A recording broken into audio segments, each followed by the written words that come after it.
আমাদের ইজতেমার ময়দানে অনেক কাজ বাকি আছে, সেই কাজগুলো সমাপ্ত শেষ করার জন্য আমরা এখানে আসছি। এখানে আমাদের এক একজন এক এক কাজের মধ্যে আছে, কেউ রান্না বান্নার মধ্যে ব্যস্ত, কেউ বাঁশ খুঁটি এবং টিন লাগানোর মধ্যে ব্যস্ত আছে। প্রত্যেকটা মুসলমানেরই উচিত ইজতেমার মাঠে একবার আসা। ইজতেমা কেন হয়, কি জন্য হয়, সেটা তাদের জানা এবং বোঝা। আজকে যদি আমরা ইজতেমার ময়দানে আসি তাহলে আমরা বুঝতে পারবো দিন কোথায়, ইসলাম কোথায়। যদি আমরা ইজতেমার ময়দানে না আসি তাহলে তো আমরা দিন এবং ইসলাম থেকে দূরে থাকবো। সেজন্য আমি আপনাদের মাধ্যমে মেসেজ জানাবো, সারা বাংলাদেশ না, পৃথিবীর সমস্ত মুসলমানদেরকে ইজতেমার মাঠে আসার জন্য। দেখুক তারা এসে ইজতেমার ময়দানে কি হয়। আল্লাহ পাক আমাদেরকে বলছে জানমাল দিনের পথে খরচ করো। আমরা একমাত্র আল্লাহকে খুশি করার জন্য আজকে এই ইজতেমার ময়দানে আমি না, আমাদের মতো অসংখ্য হাজার হাজার গাড়ি এবং হাজার হাজার মেয়নিতের সাথীরা আছে। সারা বাংলাদেশের মানুষ না, শুধু বিশ্বের সমস্ত কান্ট্রি থেকে এরকম বাংলাদেশের না, সারা বিশ্বের মানুষ এখানে এসে এরকম সমবেত হয় একটি উদ্দেশ্য, সেটা হচ্ছে কি করে ইজতেমার কাজকে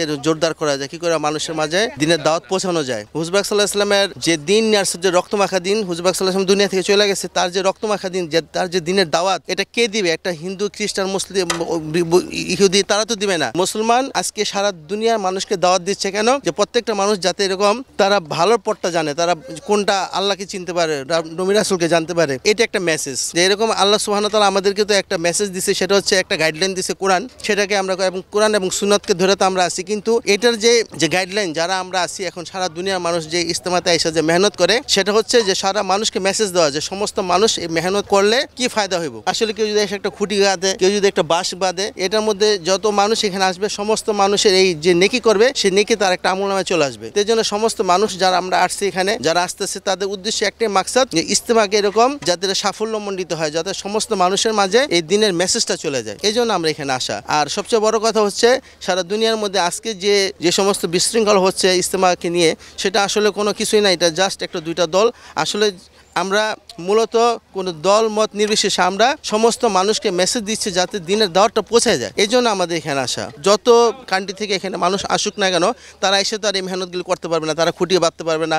আমরা এই সমস্ত প্রসেসগুলি করে রাখি, যারা আমরা এখানে যারা থাকবো, তারা যাতে এখানে সুন্দর মধ্যে যারা থাকতে পারে, তাদের সমস্ত কিছুর আঞ্জাম আমরা আইসা, আমাদের এলাকা থেকে আইসা, অন্য জায়গা থেকে আইসা, বিভিন্ন দেশ দূরান্ত থেকে তারা আইসা এখানে মেহনত করে আইসা ওই মানুষকে ওই প্রোটেকশনগুলি দিয়ে রাখে, যাতে তারা আইসা এখানে সুন্দর মতো থাকতে পারে এবং এখানে ইজতেমার কাজগুলি করতে পারে। আমি মুসলমান, আরেকজন মুসলমানের কাছে মেসেজ দেওয়া, এটা আমার একটা জিম্মাদারি। এই জন্য কাল কিয়ামতের মধ্যে আল্লাহ সুবহানাহু ওয়া তাআলা যখন আমাদেরকে ডাকবে, বলবে যে হে মানুষ সকল, তোমরা জানতা এই সমস্ত নেকি কাজ জানতা, কিন্তু আজকে অন্য মানুষকে তুমি বলো নাই।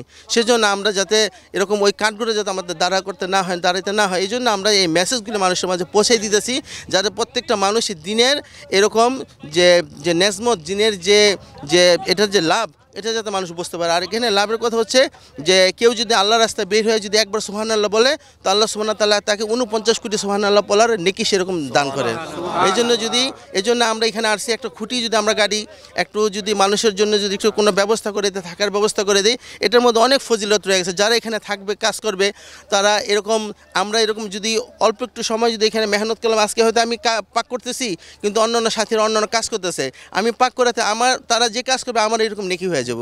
যেই জন্য প্রত্যেকটা মানুষের এখানে, প্রত্যেকটা মানুষ যে কাজ করতেছে আসলে সাবিলিল্লাহ, তারা নিজের জান মাল সমস্ত কিছু নিয়ে তারা এখানে মেহনত করতেছে, এই জন্য যাতে প্রত্যেকটা মানুষ দিনের এরকম যে ফজিলত সেটা যারা পাওয়া যায়, তারা যেন এরকম দিনের যে লাভ, সেটা যেন আমরা মৃত্যুর পরে জন্য সেটা আমরা পাই। এই জন্য আল্লাহ সুবহানাহু ওয়া তাআলা আমাদেরকে এরকম দিনের এক মজবুতি, দিনের এক জিম্মাদারিতে আমাদেরকে পাঠিয়েছে।